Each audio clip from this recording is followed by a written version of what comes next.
we begin the next session, which focuses on web-led entertainment. Entertainment, and particularly the web-led part of it. And to begin the talk, let me first invite Mr. Soumya Mukherjee. Soumya Mukherjee is really creating a rage in the eastern part of India. Personally, he was in the launching team heading e-commerce of the French retail giant called Decathlon. Decathlon, very well known in sports retailing. I'm sure people are aware of that. But for quite some time from the very birth, he has been associated with Hoichoi, the Bengali OTT channel that has been there for quite some time now. He is currently the Vice President Revenue and Strategy and looking after the operations in a very, particularly on the revenue side, in a very major way. Today, post-pandemic and during and post-pandemic, I don't know whether we can still call it post-pandemic, but during the last 1 year, Hoichoi has really created Hoichoi. In Bengali, Hoichoi means creating a raise or creating a huge impact. Halla gulla, shorgul. So to the Mr. Shorgul of Bengali OTT, Mr. Soumya Mukherjee, over to you for your comments on how the pandemic impact was there on your business and what are you looking at in the future, the next 1 year. Over to you, Mr. Soumya Mukherjee. Thank you for that introduction. And first of all, hi to everybody. I hope my audio is clear and Perfect. So, of course, the pandemic was a very challenging time from a content perspective, simply because the industry that we operate in requires a lot of course, you know that we are into production, we acquire a lot of movies, and if content is not there in any market, that is when a void gets created. But luckily, we had a big backup of movies that time. I mean, of course, the biggest differentiator for Hoichoi has always been the original shows that it releases, right? But during the pandemic, we were, of course, not able to release a lot of shows. What worked out in our favor is we had acquired a lot of movies. We had planned to release one world digital premiere every month, but the moment the pandemic started, I think we created a trend where we started giving 2 world digital premiere movies almost every week. And that really drove the numbers, that really drove subscriptions. In fact, the biggest growth phase actually happened from 20th March to sometime to about 15th of May. That is when I think we pretty much achieved half of the year's target that we had actually set out for ourselves. So yeah, I think the pandemic did work out. It was decent enough from a business standpoint, but yes, I think it took a lot of time to recover simply from a content production standpoint. A lot of our ongoing projects got delayed. But having said that, we are based out of Calcutta, and in Calcutta, the government had opened up a lot of regulations quite early, to be honest, compared to, let's say, your places like your Bombay or Bangalore. And as such, we were able to produce a lot of content. So right now, I think we are slowly getting back on track, simply from a production standpoint. Agreed. Hello. So, no, are you done? Are you done? I didn't understand. Okay. So, how are you looking at the next 1 year? That if you could also throw some light. I think this year you brought some new properties, new series, quite powerful series, which are having this mother and daughter web series was quite strong, and there were a few others as well. How are you looking at the next 1 year? So I think Hoichoi has been very consistent in releasing content. I mean, we are one of the few OTT players in the country which actually releases at least 2 new original shows every month. And that's why, because that is the biggest acquisition driver for us. Having said that, last year, September, we had already gone ahead and announced 30 new original shows, of which most are already in production. This year, we promised to release another 30 original shows. And the biggest change that has happened over the last 1 or 1.5 years has been how we look into the overall business model. Previously, we were syndicating some of our content pieces to some of the telcos in the country. But what we realize is we want to focus more on subscriptions, because the pandemic has clearly given a trend that people are now willing to pay for content, right? And as such, our business model is now completely focused around generating direct subscription revenue, as well as striking a lot of strategic subscription bundling partnerships with a lot of players. So that is how we look into the year ahead. A lot Great. of focus on acquiring users, a lot of focus on striking strategic partnerships with telecoms, ISPs in terms of Right. subscription bundling, not pure play syndication. Yeah, So strategic partnerships and subscriptions. And if I generally can ask, like on a scale of 100, suppose you were 100 subscribers in 2019 December. So today, 14 months later, what will be that? If it was X, now is it 2X, 3X, 4X? What is the number now? see, we are growing at 4 to 5x year on year. So, I mean, this is pure play revenue numbers, what I can talk about.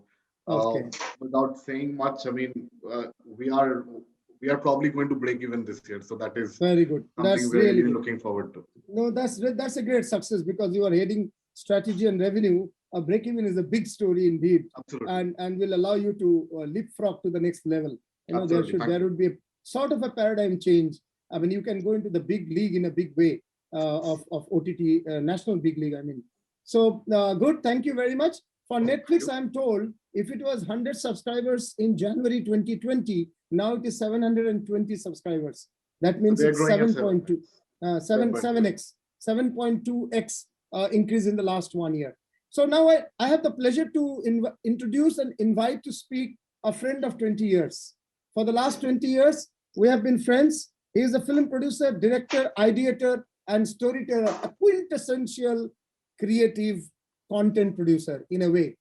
So you don't look at whether he's a writer or a director or a producer. Every aspect he has done sometime or the other.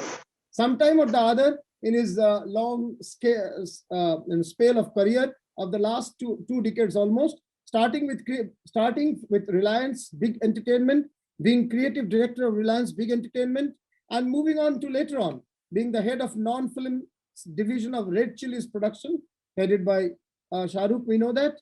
7 years he spent with Sony Pictures as his vice president in Sony Motion Pictures. I remember Youngistan and few other films. President Phantom Films, and today he's a film producer with the Mango People Media. And I'm talking about Mr. Pranjal Khandhdiya. Mr. Pranjal Khandhdiya, please, if you could speak. You belong to that particular soft power of India called Bollywood. They belong to that big format cinema, you know, the big budget, big format cinema of Sony, of Shahrukh Khan, and all those. Now this 2020 pandemic happens, and the entire industry comes to in a sort of halt for some time and reinventing. So it will be very interesting to know from you, as far as entertainment is concerned, how was 2020 and how shall be 2021? Over to you, Mr. Pranjal Khandhdiya. Thank you so much, UKC, for that lovely introduction. And coming from you, it means a lot. You know, I always count you as one of my key mentors and somebody who got me introduced to the world of entertainment. So thank you so much. And I want to add this, Pranjal. I remember on campus, you were very excited about experiential marketing and events. And yes, over a period of 20 years, you evolved from events to a 4-ranking producer of big format entertainment. That's indeed a great evolution as well. Over to you, Pranjal. I guess it's every content creator's dream to, complete the circle and eventually get to the silver screen. I guess I'm just lucky enough in my 20 years of career, I could do that journey from ground events to televised events to television and to finally hitting the mark with films. But yes, thank you so much, and a big hi to all the fellow speakers here and everyone who's listening. Thank you so much. This is one question which in the last 1 year has been asked more than 365 times, because actually every day someone or the other is asking or discussing this over drinks or without drinks, that boss apni to lag gayi, ab kya hoga aage. Sorry, pardon my language, but this is what the reality is. Everybody is talking this language. So I have a very simple answer to this, and I quote myself to this same thing to everyone, that yes, there is a big sea change in habit in the way consumption patterns have changed. Yes, there is a big sea change habit in way we all have started living our lives. There is the new normal. But I ask one simple question: have we stopped eating? Have we stopped breathing? And if answer to both the things is no, then we haven't stopped consuming content. And as long as we continue consuming content in whichever format and on whatever medium, there will always be need for good content. And hence I believe that, storytellers will always be in demand. They will never die. Come corona, come pandemic, come whatever. The only way we survived this pandemic was looking at the reruns of Mahabharata and Ramayana. Who could have guessed that, even 40, 50 years after they were played for the first time, we would enjoy it so much so that, they would be, shattering all the records in terms of TRP. I'm not going to dwell too much into TRP because we all know that, that's like a subject which is being debated right now too often for all the wrong reasons. But yes, people did enjoy and people were consuming content which was available to them. So yes, obviously we all know that, we all can't still freely go to theaters. Most of the states have opened the theaters, but the occupancy footfalls is very less. So movies in a way have been going through a little more tough time, but that hasn't stopped the good content creators and storytellers. Each one of us have found a way to work around it. In fact, I remember in July when Uddhav Thackeray was speaking to the people of Maharashtra, and Taapsee Pannu, my actress of the film that we produced immediately after lockdown, we both were discussing that the way Uddhav said that, each one of us is a fighter and we have to fight it. No point sitting at home. And luckily, I had an actor who was willing to, risk it out. So we took all the calculated decisions. We worked around the protocols. We took all the measures required. And today, in less than 3 months after the lockdowns gotten over, we have a film ready. It's already on post-production. And just 2 days ago, I've seen the first cut of the film and it's looking fantastic. So yeah, content creation hasn't stopped, but yes, the way we create content has changed. The way this content is going to be consumed is going to be changing. A lot of times I've been asked that, will it be a death for all small time filmmakers or the small budget films? But I really don't think that, it's got to do with budgets. It's got to do with content itself. If your content requires a big scale projection, if your content requires that collective viewing experience, then it is deemed fit to be released in a theater. If your content is okay to be viewed on a small screen, if the content is more about drama, storytelling, if the content is more real, I don't think any filmmaker should have a problem today that, the film is not releasing in theaters and it's going direct to digital, because it's only an added avenue for a content creator. That today we are not waiting for that one Friday release that the film would have given a chance to. Today there are so many platforms, and including Hoichoi, which is one of the most popular platforms where, a lot of content is being consumed.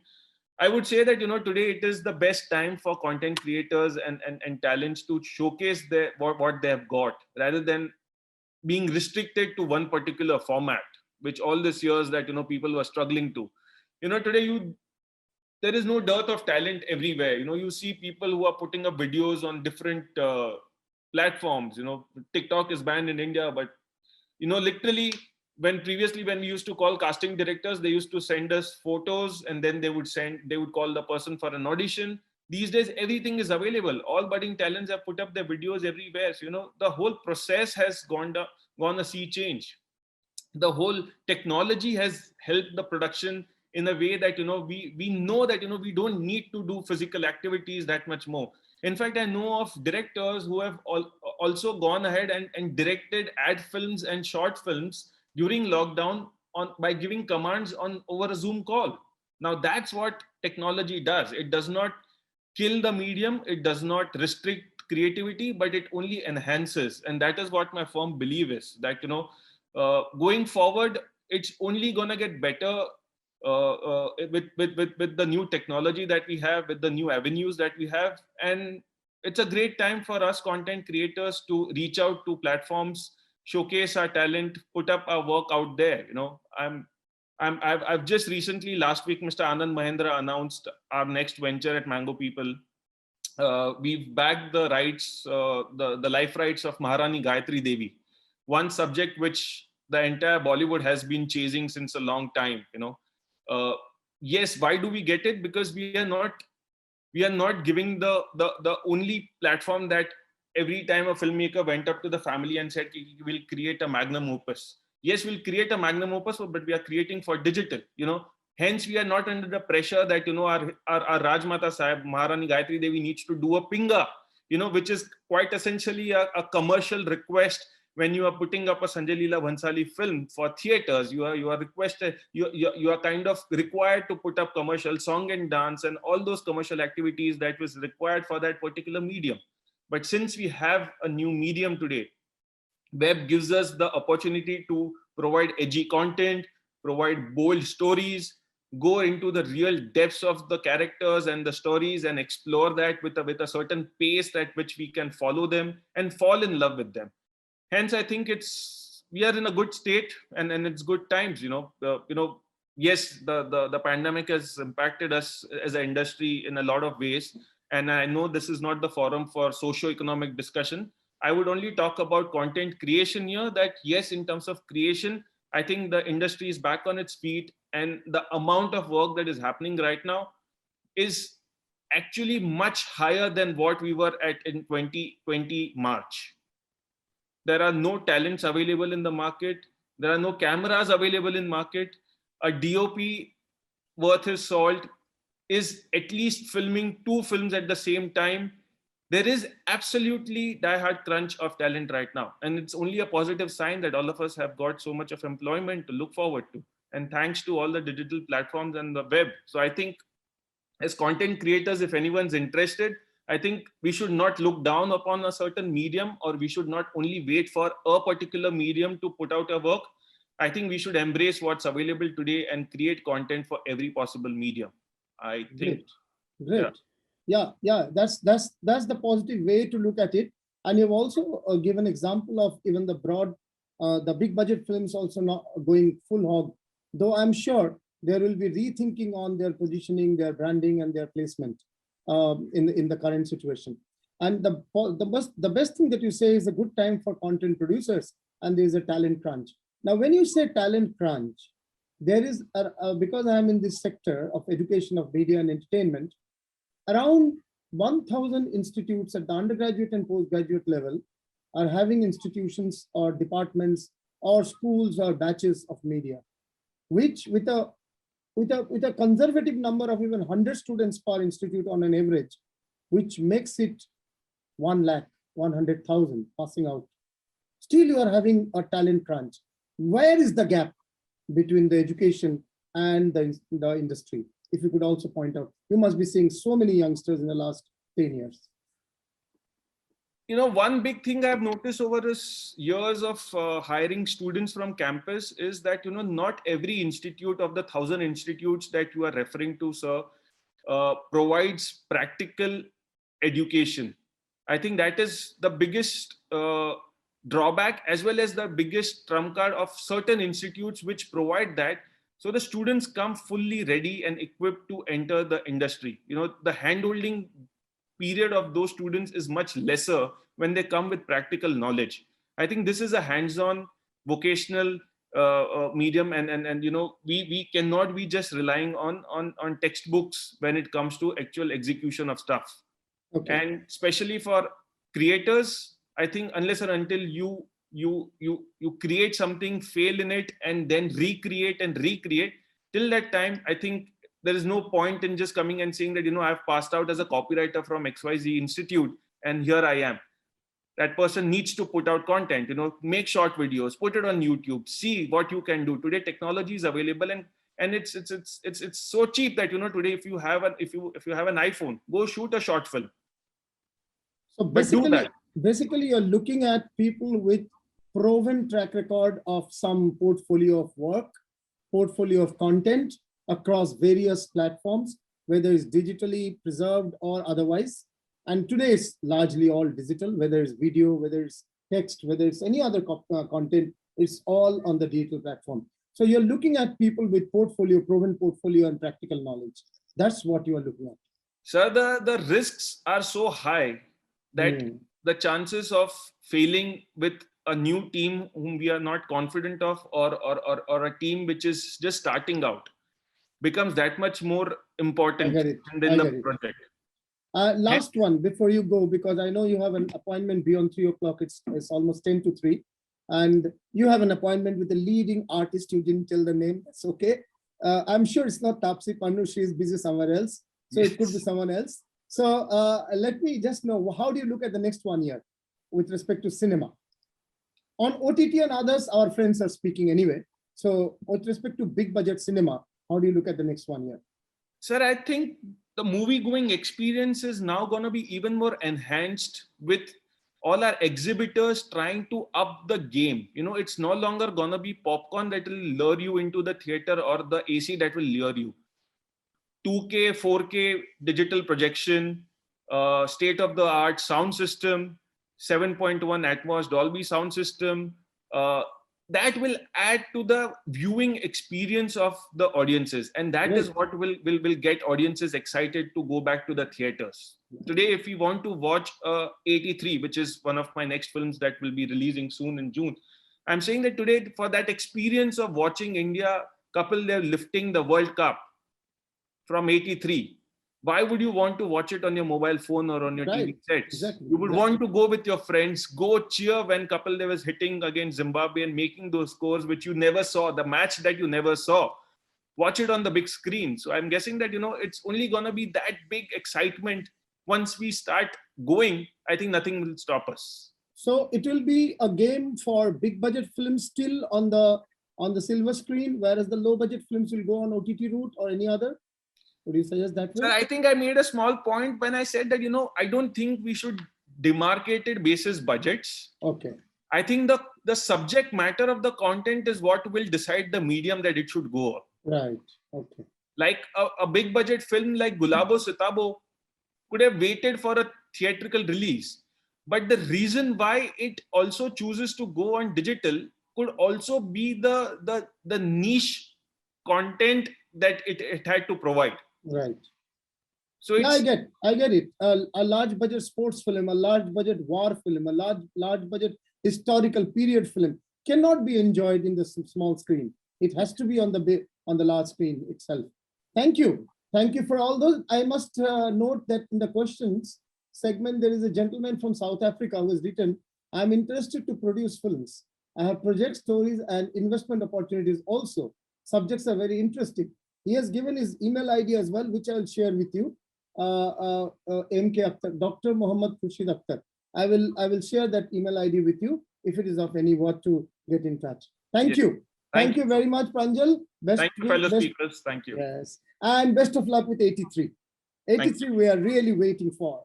Yes. I think the nation is waiting for. Yeah. Once again. I think the nation is waiting for it. Nation is waiting for, yes. This has become very famous. Huh? The nation asks, nation pooch raha hai, desh pooch raha hai.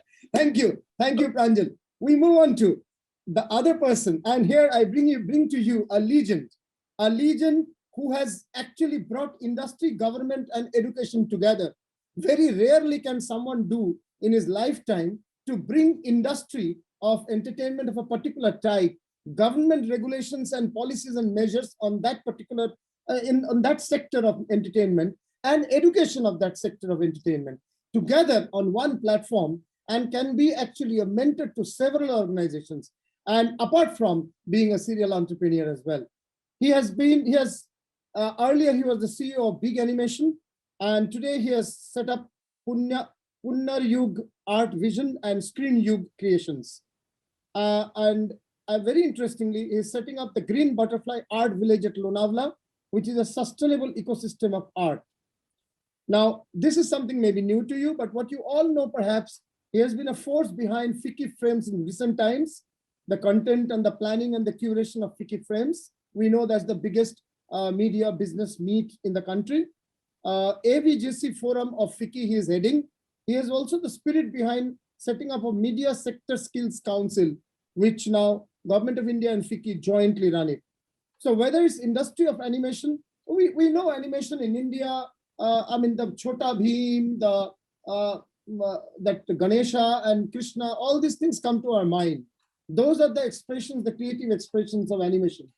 But there are some people behind the industry who are the force behind the industry to push animation and graphics and this industry forward through government policy, favorable policy, through industry investments, through educational investments, through bringing in international players to India, all this together. Some people do that part of the job, and Mr. Ashish Kulkarni exactly does that part of the job. He is the force behind this part of entertainment, what we know as animation, gaming, graphics. And Dr. Batra has said how gamification is on the rise and mainstreaming of gaming will happen as we go ahead. So over to you, Mr. Ashish Kulkarni, a friend and a mentor to many, many institutes. Over to you, Mr. Kulkarni. Thank you very much, Ujjwalji. In fact, so nice to meet you again. Although we are unable to meet in person, but it gives me a great pleasure meeting you on various platforms again and again. I think your questions that were very relevant in terms of what happened. In fact, in our industry, there are certain verticals who gained a lot and certain verticals who did not gain at all. In fact, if you look at the growth in animation, although the production suffered for the initial first quarter, but working from home, the productivity went up from June, July onwards. And we are able to really see how, that ecosystem, which is a freelance ecosystem, which is prevalent world over, and India was predominantly looking at studio productions, how that actually, we were forced to really experiment that and see that the productivity is far better, and a much relevant content came out of it, because what was happening was that the writers of the stories were way ahead of the curve during pandemic, because they were seamlessly delivering the stories again and again, and mind you, some of the best stories that we have seen coming out in the pandemic time, which are under production at this point in time, in animation in particular. Whereas in the visual effects segment, we saw a big dip in the first 3 quarters of this year, because there was no live action shoot, so there were no feed for visual effects artists to really work upon, and I think that was a big dent. Fortunately, many of the visual effect artists in India have actually migrated from animation. So some of them actually went back to animation and tried their hand in animation. And I think that's where there was a force. And today, I must gladly tell you that most of the studios in India in terms of animation have their hands full, and many new shows have been greenlit in the last 3 months. And many studios would be busy for the coming 2.5, 3 years.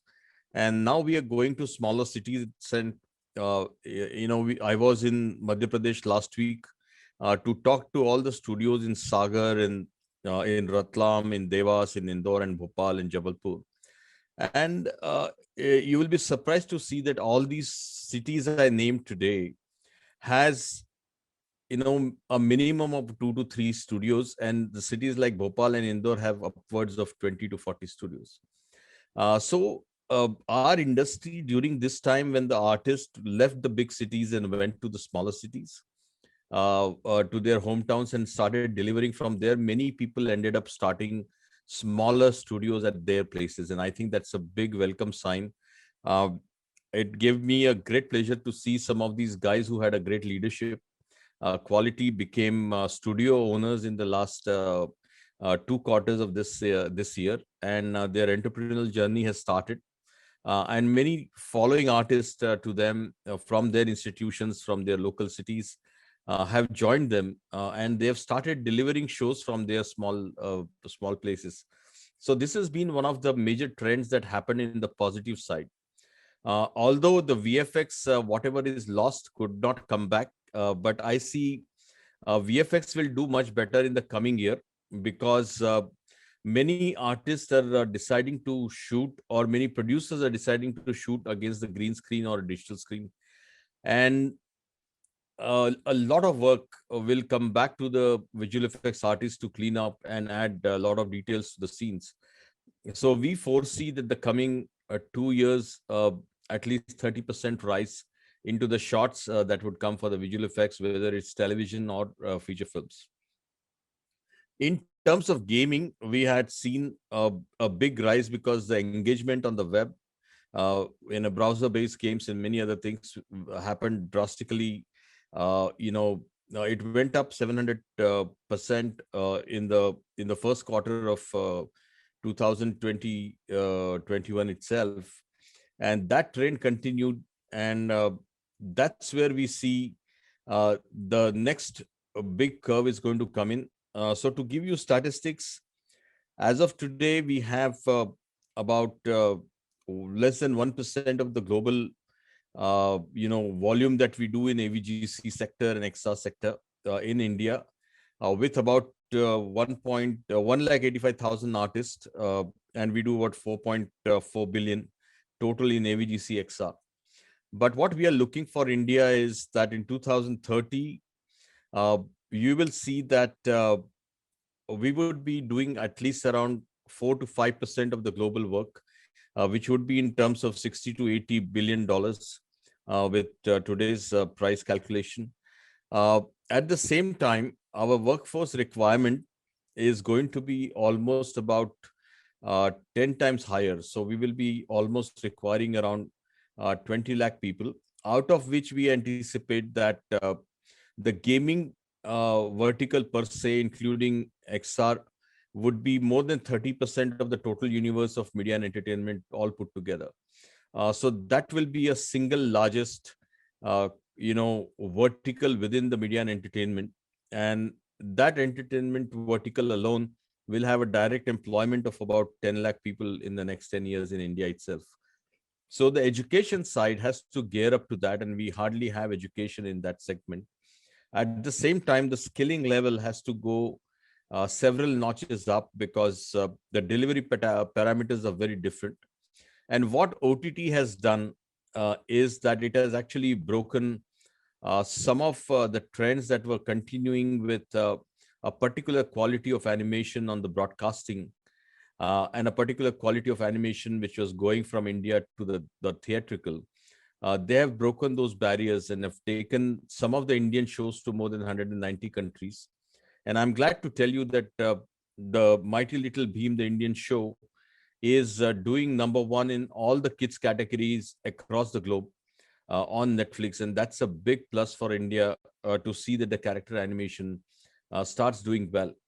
And in the next 1 year, I foresee that there would be very many independent animation character based OTTs that would come up, which will actually give a boost to a very strong character lineup, and different variants of those characters coming up, along with merchandise, which will be again monetized through the web applications. So I see a clear benefit for the industry for animation, gaming, visual effects, and comics in the coming years, Ujjwal ji.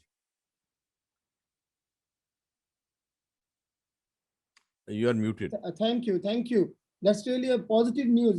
You're saying in 10 years, 5% of global entertainment in the animation gaming sector, which is equal to $80 billion and requiring more than 10 or 12 lakhs of... No, 20 lakh people. 20 lakhs of professionals. And $80 billion, mind you, for those in the audience, according to FICCI frames, currently it's $23 billion overall media entertainment industry. If it has a future to grow more than $80 billion, and that's only the gaming and the animation part of it. So we are actually looking at a fabulous growth of entertainment sector globally. I'm also very happy to note that Mighty Little Bheem is doing best globally, not just in India, on Netflix in that category. In 190 countries. In 190 countries in the kids category of animated films. That's really very good news. Yes, animation is still a very small component of the media education in the country. I'm aware of it, myself being associated over the last 25 years with 6 leading institutions. I can say that yes, it is only recently that people are waking up to it. Thank you for all the positive facts, figures, and analysis. We'll get back to you on future, comment on future with respect to the industry, but let's meet the other panelists who are still pending. So I have now the pleasure to introduce to you, we have discussed cinema, we have discussed animation, let's discuss short films. short films, because films in the short duration, the short version, they are becoming, as has been told in the inaugural session by Dr. Batra, that Merrymaker's Internet Trends has said in 2019 that short form video will be the dominant form of video with time to come. And yes, in the pandemic year of 2020, it has been proven very, very correct. So we are now meeting the founder of the short film movement in this country, named SHAMIANA, who also has been into the play in the theater, has produced, scripted, acted, and directed plays with stalwarts like Tom Alter, Luke Kenny, Juhi Babbar, Rajiv Raja, and Anurag Kashyap. He has also produced 3 Bollywood films like Bolti Band, Sweetie Weds NRI, and Kash, and has been producer of TV series and musical productions like Strangers in the Night, The Name is Bond. Yes, Mr. Bond. Cyrus, Dastur, founder. Thank you, sir. Thank you. I hope you all can hear me clearly. Very much, very much. Thank you, sir. Thank you for such a glowing description. And sometimes I really wonder if I'm even worthy of those very kind words. But yeah, I'm not complaining. It's been a pleasure listening to all the former panelists, and if I can add, it's an honor to be here with such esteemed high achievers. Thank you for inviting me. And yes, we've heard about web entertainment, we've heard about cinema, and I think short format content or short films continue to be a very important component in the whole world of cinema. I would just like to add one thing, sir, and I'm not trying to disagree with whatever the former panelists said. I'm sure everyone over here is very well knowledged and all know exactly what they're talking. But I just heard some news this morning that a lot of OTT platforms are now not very keen to buy out feature films. I'm talking about OTT platforms like Netflix, Amazon, Hotstar. They're not very keen to buy feature films the way they have done over the last 1 year, ever since we had the lockdown. This is something which is what was expected, because a lot of these films, I mean, if you look at the films like Lakshmi, and if you look at films, a bunch of other films also that have come on the OTT platform, were acquired for a very high price. And to be very honest, even at that time, it never really made too much business sense. So the good news is that now, if these platforms are not going to invest, or should I say spend so much money in buying such expensive productions, they are obviously going to be looking at creating content with independent filmmakers. I'm not saying every platform will do that, but a lot of these platforms might now start looking at investing in good content, sensible. When I'm saying sensible, I'm not talking about just content wise, but even economics and budgets wise. And in a way, it's good, because at some point reality will and has to catch up, and which I think is already happening. So maybe we now need to be ready for a time where people will be paid realistically instead of being paid on a very higher end or the other end. Like some people are paid pennies and others are paid like millions of dollars, and I think neither of them are being doing justice. People who are underpaid need to be paid realistically, and people who are being overpaid need to obviously again be paid realistically. Short films, the good thing is there has been a spurt in production of short film content, because obviously people have now realized the power of democratic cinema making.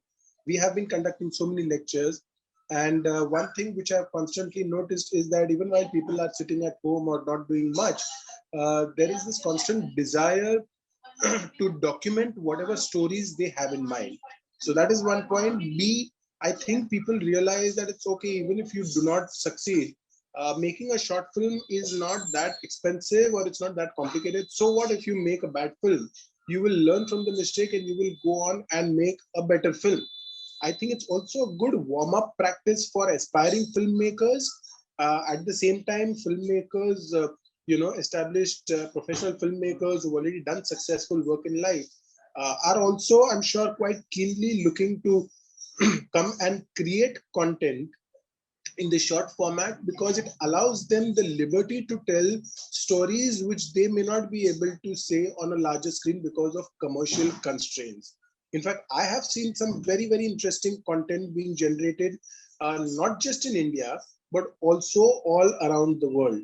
The only challenge I think which still a lot of short filmmakers are facing is how to generate revenue, because unfortunately a lot of OTT platforms are only interested in revenue share, and that is not something which a lot of short filmmakers kind of are benefiting from. Yes, there are these popular short films, but they will need faces. If you have a Nasir Saab, or if you have a Vidya Balan, or if you have a popular film actor or actress in your film, then there are a couple of platforms. Like I know a friend of mine, he made a short film called Chuha Billi with Anupriya Goenka and with Ada Sharma.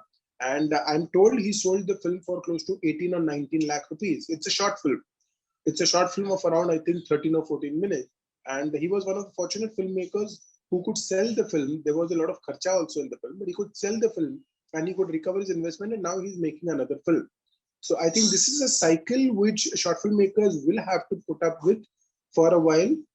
But I think if you really want to prove your skill and you really want to prove your talent and mettle as a filmmaker, then there is no better format than a short film, because you are not dependent on big stars, you're not dependent on the box office.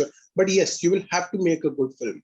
You can't just make anything and then expect that the world should be giving you work, because nobody's obliged to give anybody anything. People will have to fight for their place in the sun.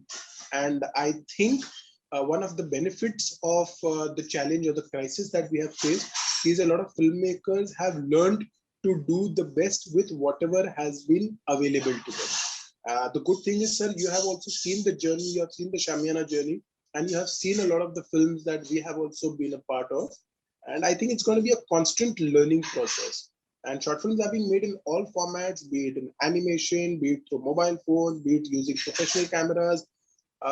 Different kinds of stuff is happening. So it is a very exciting space.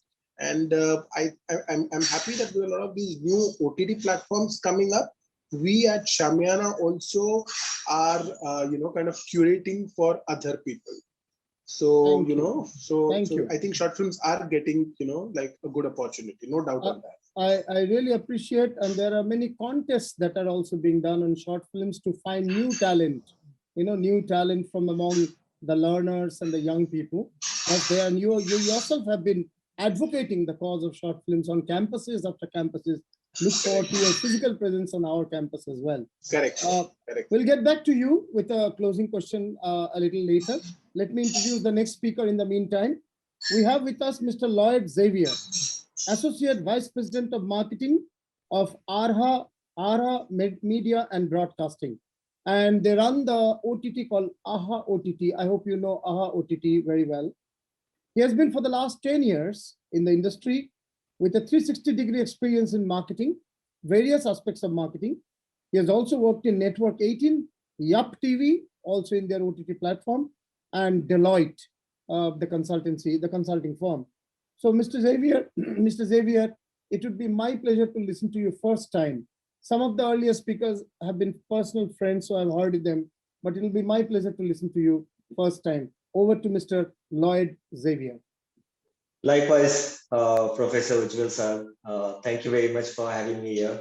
Good afternoon to everyone, to all the fellow speakers over here. It was a delight to understand the entertainment scenario from each of the region. I mean, earlier I was based out of Bombay, so it was easy to be a part of the fraternity and understand what is happening in media and entertainment. However, right now I'm currently based out of Hyderabad, and you kind of feel a disconnect. However, conferences like these kind of help us to have a mutual understanding and a great conversation. Thank you.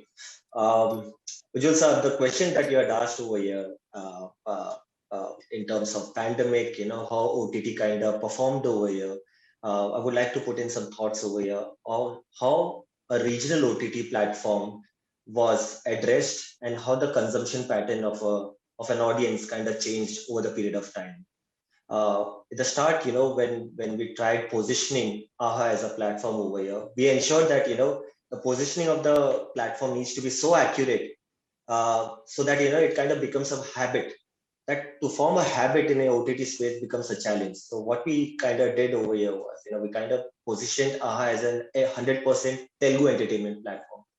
So every audience here in the two states, AP and Telangana, kind of had that ownership to our platform. So we kind of started building a habit over the period of time. However, when pandemic occurred, things changed drastically. The audience that we developed over here, the segmentation that we created for the audience, just created a disruption, with the pandemic setting in. We had several set of audiences in tier 1 and tier 2 that we kind of thought that, these would be the target audiences. However, when we realized, when the pandemic had set in, we thought that, we actually saw the fence sitters who never even must have bought a package, a Netflix package or a Prime package, started adapting to the OTT world. So that's a sudden change that we started observing. Now, we have just completed a year at AHA, and we have kind of become the most preferred app in the state. So one of the reporting, the research work, what we tend to do over here is the awareness at the preference campaign done by Ormax, one of the research firm in Bombay. We've been doing a lot of research activities in which we kind of understood that when it comes to awareness, every household at this point of time, with a population of 100 million, every household is aware of the term AHA. That's a great stepping stone that we have. But at the same time, there's a huge challenge that we've been observing. AP and Telangana is highly skewed towards movie entertainment. They love big screen. So it kind of became a challenge for us to enter and become a habit to these users. So during this process, we also understood that AHA has actually inclined to become a living room experience, from a mobile phone view to a living room experience where family started watching content together, children started watching content together. The genre that we had, one of the speakers actually mentioned about Chhota Bheem. AHA holds some content of Chhota Bheem in Telugu as well.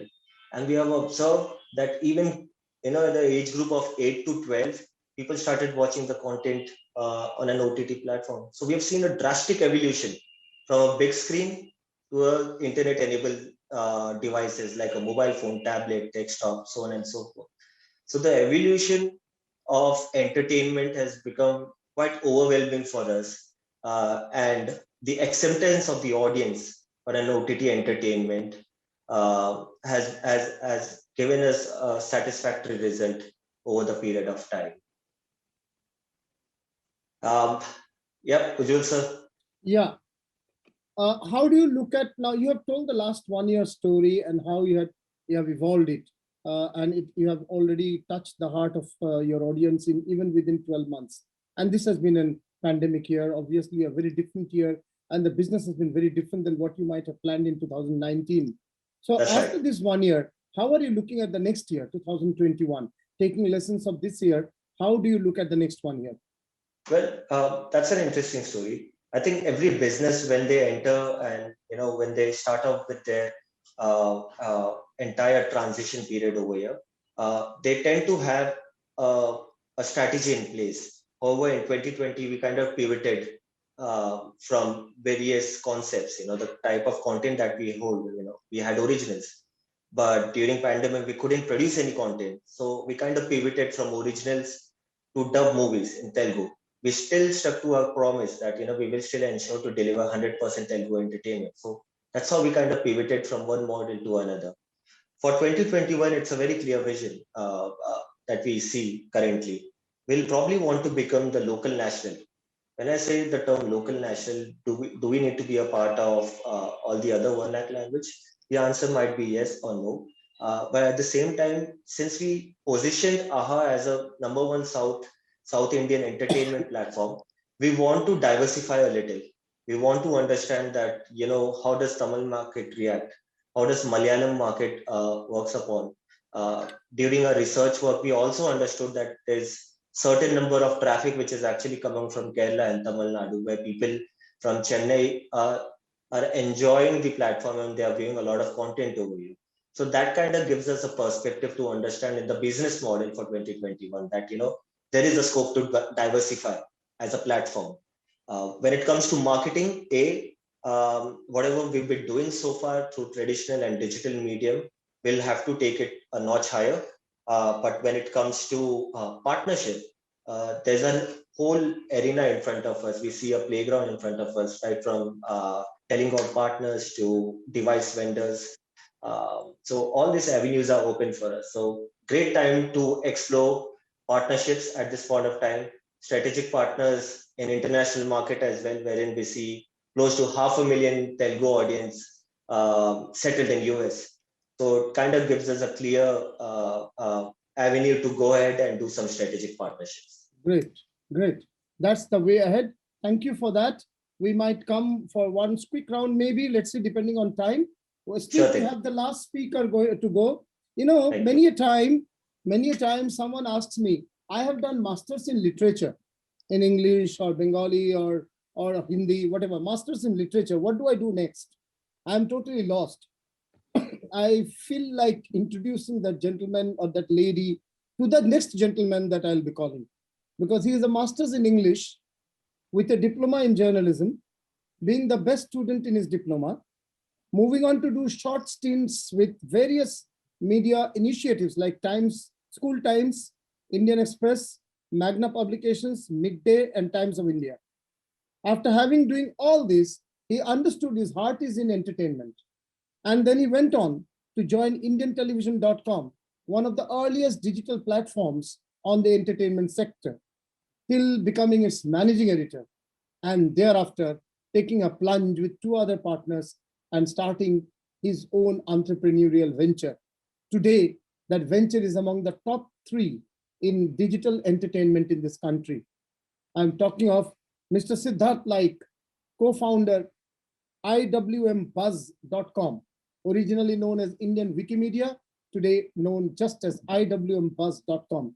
One of the 3 top digital entertainment on the digital space news platforms, news, views platform, even considering Times and all other organizations together, one of the top 3. Some of the top entertainment stories has been broken on IWMBuzz over the last 1 year. Over to you, Siddharth, the rock star of entertainment journalism. Siddharth Laik. Thank you, sir, for the wonderful introduction. I feel humbled. Sir, am I audible, sir? Yes, you are audible. Yeah, so, I think my introduction is already given by you, and I can see a creative, which is more than narcissist in terms of what I've done in my little career. But when I was talking to your coordinators yesterday, I believe the majority of listeners here, audience here, are students. I was a student myself maybe a few years ago. So I've heard wonderfully, it's a wonderfully collated panel, all influential people in their own respective domain.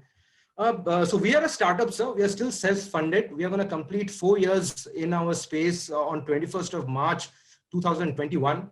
We are essentially into internet publishing, gradually making footprints into branded content. We are creating a lot of short form video content for larger players. So we are collaborating, we are competing, but overall we are born internet and we're going to grow internet. Not to mention the new age economy IPs that we own. One is the Digital Awards, which is in the 3rd year. I believe Lloyd is already submitting entries for that. We've got a phenomenal response, over 500 entries. Netflix has sent over 100 plus entries. So it's a good space to be in. Am I audible, sir? My internet is a little unstable. It's okay. You are audible. Am I audible, sir? You are audible. You are audible. Please continue. You are audible. Yeah. So I believe I need to, rather than talking, so rather than talking holistically, how the space will evolve, what will happen is something. Internet is a space which is very dynamic. So we can't really predict what's going to happen 2 years down the line, 3 years down the line, or maybe a pandemic will come and everything will change. Having said that, internet is a medium which empowers everyone. So I began my career with Times of India. I began my career with Magna, with a magazine. I found it to be a very slow medium to cater to my interest of working pattern. Internet is a medium where tomorrow, even if you don't get a job in Times of India, even if someone like a larger Netflix is not giving you an opportunity for a commission project, like someone mentioned, they're not buying movies. It's fair enough. It's a medium where you are active, if you're not lazy, if you're aggressive, with bare minimum means. You can do your blog, you can start your YouTube channel, you can do your short films, you can do your stuff. And there is an automatic revenue model. If you're good if you're at it, you will see certain results which will empower you as a professional. Examples like Bhuvan Bam, examples like Prajakta Kohli, I'm sure so many students out there, or Carrie Minati, they are all YouTubers. They did not depend on a Netflix or a larger organization to make their careers. So this is exactly what will happen with the students who are listening to me. I'm saying that I'm a middle class boy from a village in Bengal who did not find any sync with the traditional media means. I thought of using the internet medium to create a business which is doing good. We have gone from 4 to 45 people, all on the power of internet medium, which I feel no other medium kind of empowers. So, sir, it's a medium of aggression. You have to be very active. If you're looking at it in being an Instagram, you have to tweet, you have to create your pictures, and every model is different. The content for Insta is different from a content in TikTok, which is banned right now, or a content on Facebook or Twitter. So everything is different when it comes to the content consumption platform. So you can't create one video and put it everywhere. So you have to understand the audience of each platform. Secondly, sir, I believe, someone was saying, or you asked that will movies die or will print die? I feel the writing is on the wall. The Times of India shutting Mumbai Mirror, with so many of my friends losing jobs, who had thought that they will be in that cushion chairs for years and years, are actually looking at understanding how they can make careers out of internet now. So, the writing is on the wall. So, sir, someone said, movies ka kya hoga? Movies banega. But, sir, the next internet generation, I am still from the generation who has seen Doordarshan. But I feel the generation where the Adamus students are right now, or my son who will become a spender tomorrow, will not even know what is a Republic channel, or not even know what is a theater and stuff. Very few people would know. So the content core will stay. The choice of consumption will absolutely change. It's people like Hoichoi and the Ahas who will mint more money in time to come. So Hoichoi will make a good classy movie like what used to be done for a theater, but people will come and watch it on necessarily the experience that you said that I want to watch a 83 in movies alone is a very dynamic, personal, subjective choice. I might like to watch it on my 42 screen TV on a Hoichoi or a AHA. That's my experience. Someone might want to go in a theater. So the content remains the same. But where do I see it is a personal choice. At the new internet generation of the students, they will definitely look at a way which is more personal viewing. And that is something that data shows. Ashish Basheen, who heads the Dentsu network, he came to my event, India Web Fest. He said 700 millions, close to 700 million people, internet content consumers will join by 2022. Imagine the scope of opportunity and expansion. Tomorrow you want to launch a news channel, or you want to launch a newspaper, or you want to start an OTT like AHA. You need huge funds. But internet is so beautiful. If you can create content, and the entire keyword system, algorithm, AI will ensure that people who wants to see the content that you're creating, you'll be found and revenue will be served. So the opportunity for students, especially who are looking at job opportunity, who are trying to figure out the old means of sending resumes, if you feel that you have the gift of the gab, or you can write, you can create, or you can edit, you can put content out there, you should start doing it right now. Promise me 1 year down the line, you will see your bank balance growing. So this is the power. Don't be dependent on the larger players thinking that they will give me a job. Create your own stuff. Internet is there to support you. So I feel, sir, this is my 2 bits in terms of saying that, I feel, one more thing, that digital acquisition, someone mentioned that people are investing, they are not going to buy large scale movies. This is absolutely wrong. You have no idea how much money Netflix, Hotstar, Wood, Sony Live are putting in buying, creating content which are more than the spends by T-series of the world. Why? Because the ROI is very much, it's a long-term game. Today, you acquire a Shakuntala Devi on Amazon Prime, or a AHA acquires, does a movie with the Telugu business.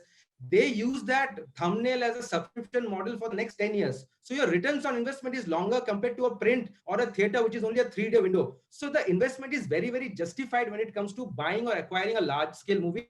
And it's only gonna go up. If you see the Netflix release of 41 shows last, which the release yesterday, and we did a full advertorial for it, was all about high elite, strong content. So the putting the money, it's gonna only go up. But yes, you have to compete. If you are saying I want a show from Netflix, you have to create a Sacred Games like Anurag Kashyap. There's no free bread butter over here, that give me an opportunity also. If you are competing into internet publishing business, I bloody compete with Times of India to have my foot in the game with the advertisers. I need to be ranked higher in ComScore. So it's a competitive business, highly opportunity business. And I strongly believe in 2-3 years, strong consolidation will happen in the all OTT networks. Few will survive, few heavily funded like AHA can continue, or collaborate will happen. And there's a lot of opportunity to people who are willing to create good content, sir. And especially for students, I think they should definitely start a YouTube channel, definitely start blogging, definitely start writing. Revenue will come in terms of the Google AdSense network, even if they don't have a sales team, sir. This is my 2 bits, sir, for the students who are listening to me, sir.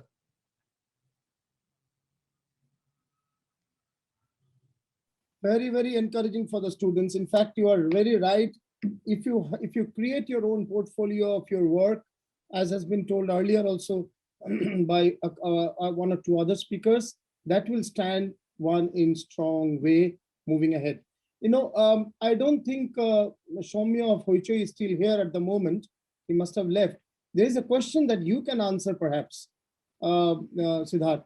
There's this guy, young boy called Soumya Ghosh, who would like to know, how does someone get to work with a OTT platform and submit script? Where does one start? You know all the OTTs and their owners yourself, reporting on them, writing on them. In fact, Hoichoi has sent some wonderful entries at the Digital Awards this year. So I want to thank Mr. Mukherjee for all the support. We are going to create the nominations. So thank you for that. Yeah. Thank you. Thank you. My team is. Okay. Soumya is here. Sorry. I didn't see you in the. I didn't see you in the panel. Sorry. Thank you, Soumya, for being there for quite some time, more than an hour now. Would you please respond to Soumya Ghosh? He wants to contribute with certain 1 or 2 scripts and want to have some experience of working hands-on. How does he go about doing that? So what I can do is my team will share an email ID with the organizers after this, and you can pass it on to any student for that matter. Right. Thank you. And quickly, Soumya, now that you are here, what is the next 1 year for Hoichoi? 1, 2, 3. 2 to 3 bullet points. Next 1 year for you. It's all about telling bigger and better content. We are a storyteller at heart, and we strongly believe content creates value, and content also drives acquisitions, and that's the path we clearly want to follow. Great, thank you. Lloyd Xavier, would you like to answer this? What is the share of content localization from multinational corporations in India? That means MNC OTTs. How much of the content is local? Content localization from MNCs. Any idea? Well, I don't have an opinion on this. It all depends upon the type of strategic what they have, the alliances that they have. So I don't have a strong opinion. No, any idea on what is the level or the share of the content, let's say of Netflix or Hotstar, anyone, Amazon? What is the share of the local content? The share of the local content, the share of the regional content would be, like I said, I don't want to give out a wrong figure at this point of time. So I'll pass on this question. Yeah, because it would be different from OTT to OTT. Yeah, exactly. Yes, it will be very different. Soumya, any idea how these multinational OTTs, how much sourcing they are doing locally? See, again, these are all chatters in the industry, right? It's a small industry that we are in. Of course, I cannot give you an exact number, but from what I know, the priority for some of the top 3 at least was to dominate Hindi as a language. Of course, there is some focus down south, but nobody is really creating original content in the local language space. Agree. Okay.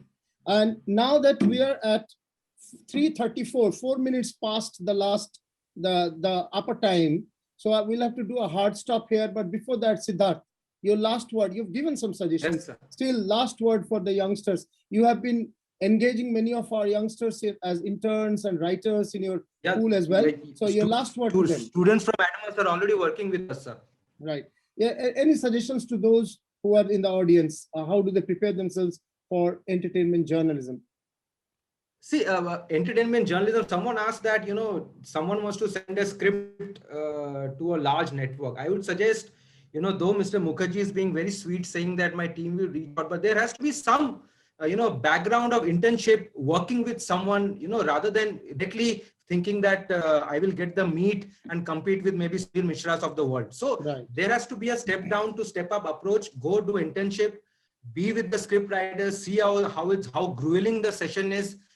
Get a good mentor. Idea is to get a good mentor. If you're looking at business, marketing, if you're looking at a marketing mentorship, go chase Lloyd, learn marketing from him, then go maybe seek a job from him. So this is one thing. Thank you. Secondly, I believe, please start your YouTube channels ASAP. Right. So start your own network. Don't be lazy. 99% of the students, they think they don't apply. Start your channel. You will see, you will enjoy your puja vacations with your own pocket money. My word, from my experience. Great. That's quite encouraging. Start your own YouTube channel. The next puja vacation will be on yourself and not in your father's bank account.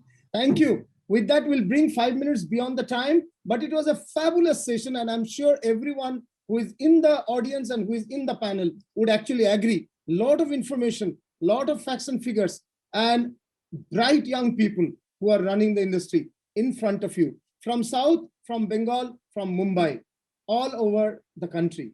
Thank you.